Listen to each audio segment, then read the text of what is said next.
আমাৰ মাননীয় হোজাই জিলাৰ SDO মহোদয়ক বহুত বহুত ধন্যবাদ যে তেখেতে চাক আমি পৰহি এটা অভিযোগ আমি কৰিছিলোঁ যে এই ঠাইলৈ এটা খুঁটিৰ ব্যৱস্থা কৰি দিয়ে যাতে, কাৰণ এই ঠাইটো বহুত ডেঞ্জাৰ এলেকা হৈ আছিলে। যিকোনো সময়তে হয়তো মানুহৰ লগত বেয়া এটা ঘটনা হৈ যাব পাৰিলে হয়, কিন্তু ফাইনেলি তেওঁলোকে বহুত এটা ভাল কাম কৰি দিছে চাক। গতিকে স্থানীয় ৰাইজক ধন্যবাদ জ্ঞাপন কৰিছে আমাৰ SDO ছাৰক। এয়া চাক এতিয়া বহুত ওপৰত উঠাই দিছে য'ত নেকি কোনো অসুবিধা নহয় আৰু দেখিছে মোবাইলটো ডাইৰেক্ট একদম মানে ওপৰত উঠাই দিব লগা হৈছে, কিন্তু সেইদিনাখন ডাইৰেক্ট এনেকৈ ৰাখিলে আমাৰ মেইন তাৰটো একদম মাটিৰ পৰা অলপ ওপৰতে আছিলে। কি ক'ব?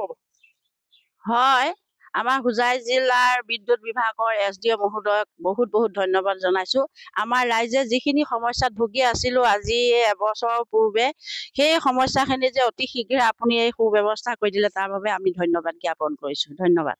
অহা যোৱা সুবিধা হ'ব, ল'ৰা ছোৱালীৰ কাৰণে কোনো চিন্তাৰ বিষয় নহ'ব। এতিয়া চাইকেলে হওক বা গাড়ীয়ে লৈ মানুহে পথাৰলৈ অহা যোৱা কৰিব পাৰিব বা ধান এভাৰ লৈ হ'লেও অহা যোৱা কৰিব পাৰিব।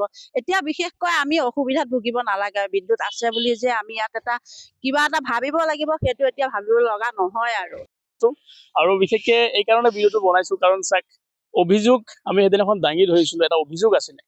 অভিযোগটো আপোনালোকে হয়তো নিশ্চয় গম পাইছে, আৰু অভিযোগটো এই কাৰণে আছিলে যে এই জেগাটো বহুত এটা ডেঞ্জাৰ এৰিয়া হৈ আছিলে, শংকিত হৈ আছিলে, কাৰণ যিকোনো অৱস্থাতে বা যিকোনো সময়তে ইয়াত যিকোনো এটা ঘটনা হৈ যাব পাৰিলে। কিন্তু ফাইনেলি আমাৰ হোজাই জিলাৰ SDO ছাৰে অতি সোনকালে, ইমান সোনকালে কামটো কৰিব আমি ভাবাই নাছিলোঁ।